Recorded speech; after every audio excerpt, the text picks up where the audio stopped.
It's usually obvious when a character is a hero or a villain, but then there are those few individuals that seem to straddle the line between good and evil. One such case is that of Chris L. Walker, a man whose intentions were seemingly noble, but whose methods were utterly deranged. However, in the chaotic world of Outlast, sanity is the biggest impediment to true progress. This is the violent and tragic tale of Chris Walker. Precious little is known about Chris Walker's early life, but at some point after completing his schooling, he began his career as a member of the United States Military Police in Afghanistan. According to documents on Walker, as well as a note recovered from Mount Massive Asylum, he completed several tours of duty in Afghanistan and was also an Iraq War veteran. After returning from his final tour in Afghanistan, Walker and several other soldiers were diagnosed with post-traumatic stress disorder and committed to the Spindletop psychotherapy clinic located in Hatton, Texas. However, unbeknownst to Walker and his fellow veterans, the Murkoff Corporation had purchased the hospital, which was supposed to serve the purpose of helping returning war veterans to deal with their PTSD. But this is not what Murkoff wished to achieve. In fact, their own desire was to conduct illegal experiments on the patients that had been remanded to their custody. Here, Walker and the others received various forms of treatment in the form of dream therapy, which was guided by hypnosis so that the veterans could subconsciously overcome their past traumas.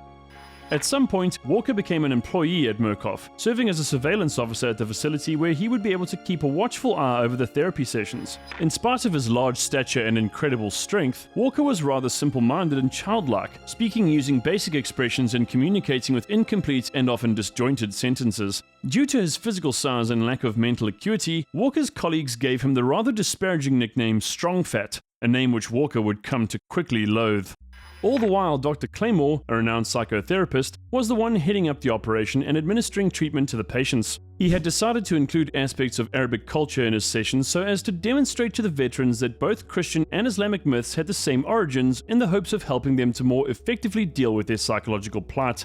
But as Claymore would soon discover, this would prove to be a major miscalculation. Instead of alleviating the soldiers' traumas, it warped their minds, causing them to suffer from delusions of the 7-up Kalu demigods. Shortly after this event, Walker's mind snapped, causing him to brutally murder 3 inmates, namely Martin Belmont, John Bowers, and Priscilla Clark, all of whom had been war veterans.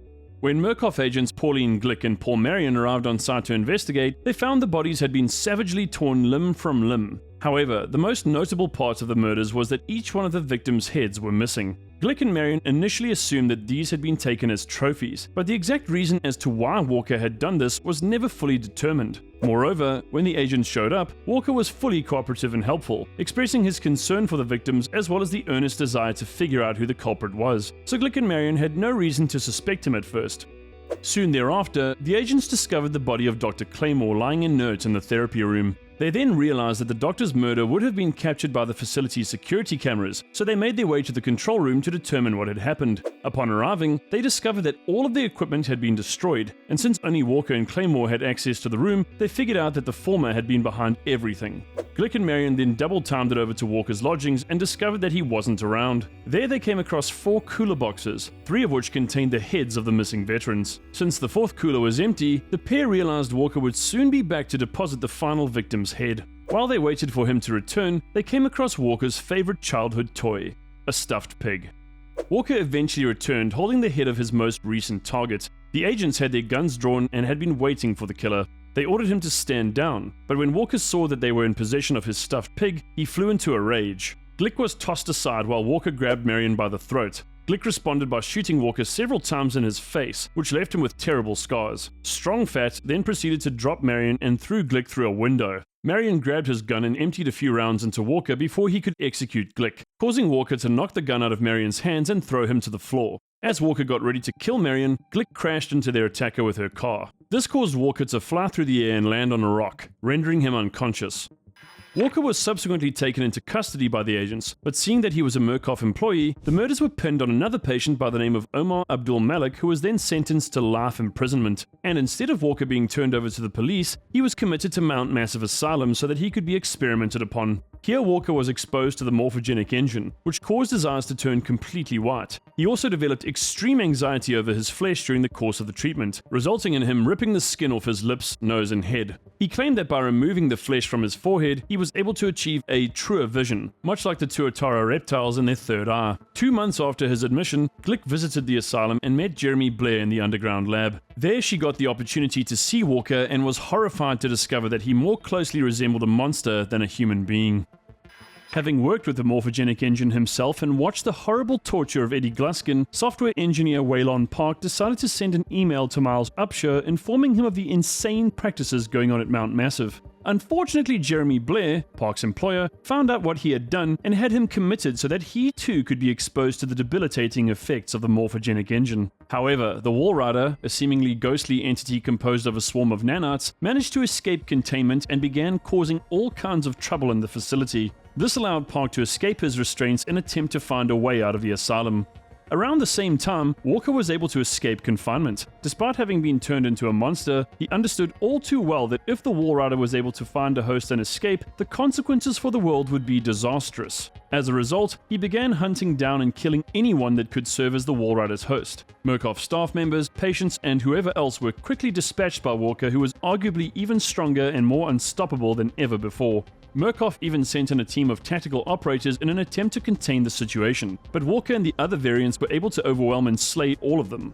Walker then took the heads of all the fallen agents and stacked them on the bookshelves of the administration block's library. He also impaled Stevenson, the leader of the team, on a pole and left him there to die.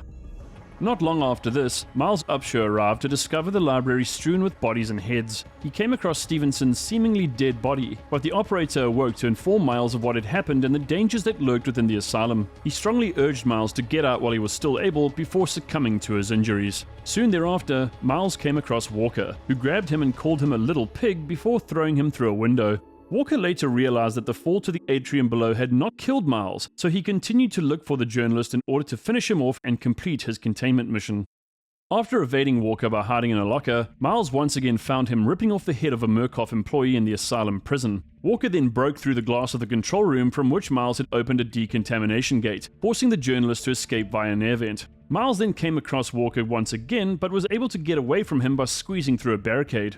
Walker later encountered Miles in the sewers and continued to pursue him, but yet again his prey evaded him, this time by climbing up a ladder.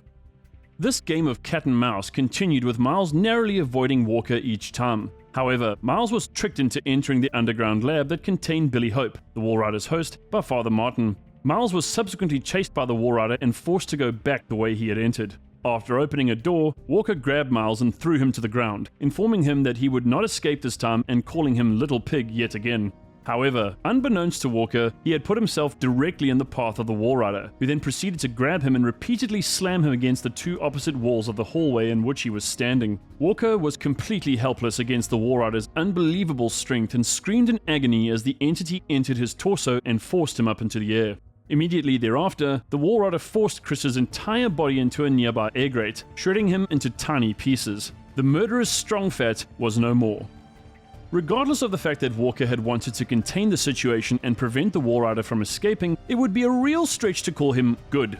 That said, even someone as broken and tortured as Walker understood that there are some forms of evil that are simply too much to countenance, so in a last brutal attempt to stop the Walrider from escaping, he did everything he could to successfully contain it. Unfortunately, he didn't consider that he might actually chance upon the thing he was attempting to stop, and due to this egregious oversight, his awful, tortured existence was finally brought to a painfully violent end. So that's the tragic tale of Chris Walker from Outlast. What do you think of Walker as a character? Was he just an unfortunate victim of doctors and the evil Murkoff Corporation? Or was he just evil himself? Let us know in the comments. Make sure you smash that like button and subscribe to the channel for daily gaming lore, analyses, opinions, and more. From me and the crew, thanks for watching, and I'll see you in the next video. Later!